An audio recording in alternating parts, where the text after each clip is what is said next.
Hi, what is up? Fraser Wilson coming in for episode number 3 of The Cut.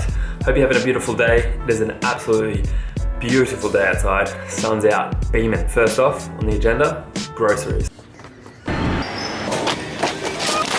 Now that's done, gotta get ready for the gym. Had my first meal, had oats, blueberries, peanut butter, egg whites, protein powder. You know this. I've had this the past 8 weeks. I've got this here. I'm excited to try it out. I don't usually use very intense pre-workouts, but this one, I wanted to give it a shot. Planning on getting a very intense workout. I've also got a new tripod here, which I will show you guys right now. As you can see, it is much bigger. So yeah, getting ready to go to the gym. Right now, my video is just processing in the background, getting ready to upload tomorrow. What happened was it crashed about 20 freaking times, so I kept trying to edit it and then it would have an error and just crash on me. I reopen it and do 2 edits and then it would close down again.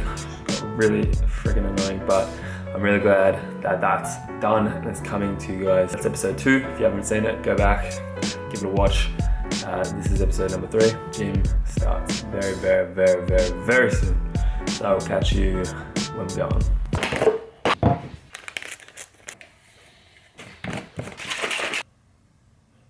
Alright, I'm just gonna sip on this while my iPhone charges and then go get a workout in. Alright, so at the gym, and I'm sure you're noticing a little trend with my workouts. So basically what I wanna do before I get into it, I wanna warm up. So I spend about 10 minutes before each and every workout warming up my entire body, trying to get blood flowing before I jump in and do the heavy weights. Doing this, you're gonna get into lifting heavier, your muscles are going to be more prepared. If you work out a cold muscle, you're more likely to injure yourself as well. Joints, you warm up the rotator cuffs. I've had no injuries, no major injuries. I've had little spikes in my neck, but other than that, nothing. So I really encourage you to warm up beforehand. Even if you're saying I don't get injuries, I haven't been injured, but it's going to happen eventually if you don't take precautions. So yeah, warm up 10 minutes before. Really easy. It's a fucking habit now. When I first started, it was kind of hard, but now it's easy. Yeah, that's what I'm gonna do. And I'm gonna get into the workout. I can't pull you near me when our eyes connect tonight. I can't pull you near me, and when the rain starts pouring down, I can't pull you near me. That's what I wanna do. Oh. That's what I wanna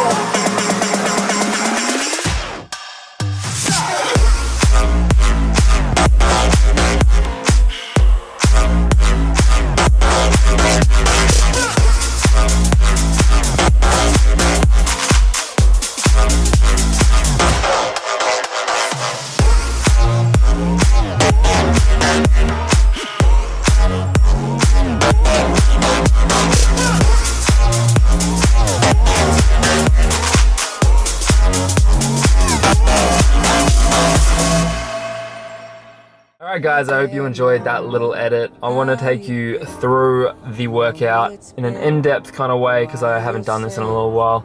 And I hope you guys enjoy this kind of style. If you do, let me know because then I'll do it more. You know what I mean? So first of all, I started with dumbbell lateral raises, targeting the side of the deltoid here. What you want to do is lead through your elbows. Make sure you finish with the delt. Side deltoid is one of the most important parts of the deltoid. Obviously, everything plays its part, but the side delt is what's going to get you that real nice V taper, making your waist look even smaller than it is. So I did 4 sets and I did 10 reps and then I did a drop set and did reps to failure. I then went into a superset, and what I did was a behind the neck Smith machine press, supersetted with dumbbell front raises. What you want to focus on with the Smith machine press is to keep your elbows out and make sure you're squeezing with the front delt. Trying to avoid any, or obviously triceps going to come into it, but trying to avoid overusing your triceps, mainly focusing on trying to build the front delt here. Once you're done that, jump right into alternating dumbbell front raises, burn it out, really get a nice squeeze in the front delt. This will be a killer. This is a killer for your front delts. It just burns it out. If you go from one heavy pressing movement to just an isolation on the front delt, killer. So I did 4 sets of 10 reps on each exercise. I then went into the reverse pec deck for the rear deltoids. What you want to focus on with this is taking everything out besides your rear delt. You want to focus 100% on your rear delt. You're going to want to retract with your shoulder and keep your arms level to the ground. You don't want to overdo the movement. You don't want to bring it too far back, otherwise then you're going to be hitting more of your back muscles. You're going to be hitting your rhomboids and a lot of traps. So you want to not go too far, just bring it until your rear delt can contract and then go back slowly. Obviously this movement is 100% geared to building the rear delt. So you want to take everything else out of it and just build the rear delt. 4 sets of 12 to 15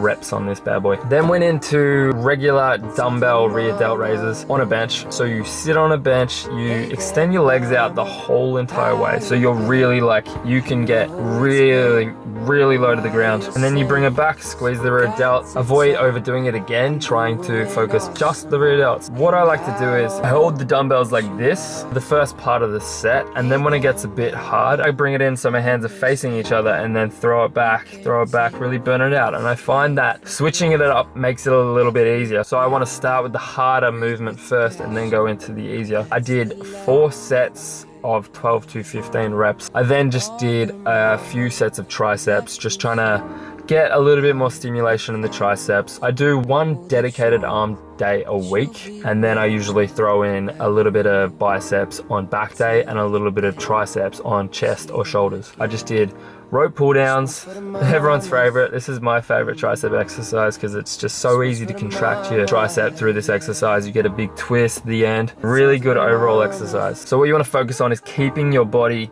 pretty damn strict, keeping your shoulders in line, and all you're moving is the elbow joint. That's it. Just the elbow joint. You're gonna get a ripper pump from this. What I did was 4 sets of 10 to 15 reps and then dropped the weight down and did another 10 to 20 reps. So just burn it out until you can't go anymore. If you're doing over 20 though on the drop set, you're doing too light. If you're doing under 10, you're doing too heavy. That's the idea of the rep scheme. Then I just went into some lying dumbbell skull crushers. Now this is just a good exercise to finish with because it's a unilateral exercise. You're making sure you're not overusing one tricep and they're both getting the required attention. What you want to focus on again, just moving the elbow joint. That's it. You want to feel the muscle stretch and then you want to squeeze it out, and that's it. It's just a stretch and it's a squeeze. So I did 4 sets of 15 reps on these, just trying to get a pump. Alright guys, I hope you enjoyed that workout explanation. Give it a go and let me know what you think. I really like your feedback, so it'd be awesome.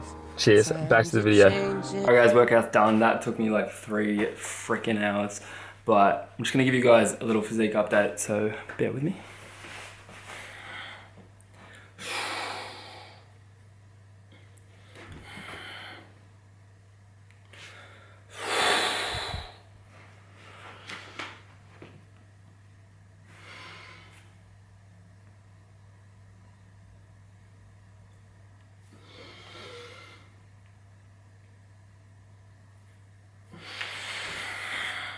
Alright, so I'm very depleted right now. I'm very hungry, so I'm gonna go make some meals.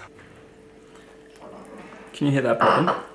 That is a big ball. I'm gonna have this and then go pick up a mouse because mine's freaking broken and editing without a mouse is impossible. Alright, here now, Tiny's looking for some journals. I'm gonna go get a mouse. There are so many damn shit here. If you came here, you'd probably spend a lot more money than intended. Get that one. Oh, you have that one. Yeah, that sounds pretty cool, huh? Great minds think alike. I wasn't planning on getting a keyboard, but I'm getting a keyboard now, so that's it.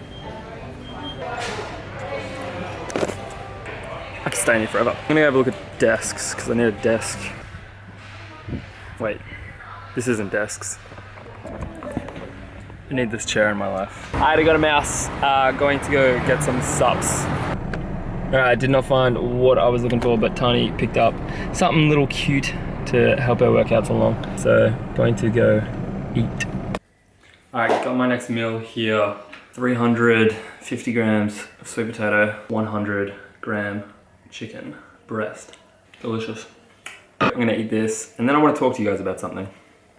Alright, so a lot of people look at things in full, and by doing that, they usually get overwhelmed. And if there's one way to not get started, it's by thinking too far ahead. The best example that I could give for building a physique or anything that requires a long period of effort is video games. So the way video games work is they make it very, very easy at the beginning as to hook you into the game, give you very frequent rewards, and it's very easy to progress to the next level. And then when things start getting good, boom, they make it hard and rewards become far and in between. So going to the gym is like this. When you first start going, it's new and exciting, also kind of weird. Rewards come quickly, and what I mean by that is gains.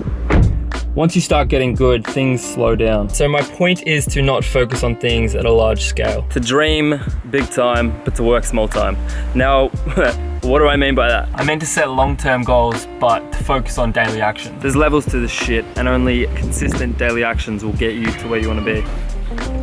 Once you break things down into levels, it becomes a lot more doable and a lot less scary. If you're overweight and you want to lose 60 pounds, give it some goddamn levels. 60 pounds is a big number, and just thinking about how long it will actually take you could stop you from even starting. Instead, take your goal of losing 60 pounds and break it down. Let's say you picked 1 year just for the sake of example. That means you will need to lose 5 pounds in 1 month, or just over 1 pound a week. Now that you've broken it down into smaller steps, you break it down into daily actions. So some of these could be going to the gym, tracking your calories, counting your macros, doing cardio each and every morning. Don't eat that extra Mars bar. Learn how to actually lose weight day in, day out. So now that you've got some daily actions, there's no excuse not to do them. You know what you should be doing, and the only thing that's stopping you is your discipline. And discipline works a lot better in a daily setting than a yearly setting. Now, if you think a year is a long time, think about how fast the first 2 months of 2017 went by. Little reminder, time will always pass, no matter what. So you might as well make the most of it. So that's it. Break things down into levels, and it will become a lot more doable. Stay hungry. I'll catch you in the next clip. All right, next meal. 350 grams of basmati rice and 100 grams of chicken. I'm sure you're noticing some trends with these videos about the foods that I eat. Habits rule you, so get your habits in check. All right. Alright guys, as you just saw, my last meal is a very high volume one. In regards to hunger, this will be good now that my carbs are getting lower. My macros are now at 340 carb, 200 protein, and 55 fat. Pretty sure I'm losing weight, but we'll find out in the morning. I'm gonna eat this, do a little bit of work on my laptop, and then just go to bed. So I will see you guys in the morning. Alright guys, what is up? It is the next morning, and first and foremost, I want to get a weigh-in in. But before I do that, I'm going to wrap up this video and go on to the next video. Thank you guys for watching. Leave a like, helps me out more than you know. I appreciate all the love, and I will catch you tomorrow.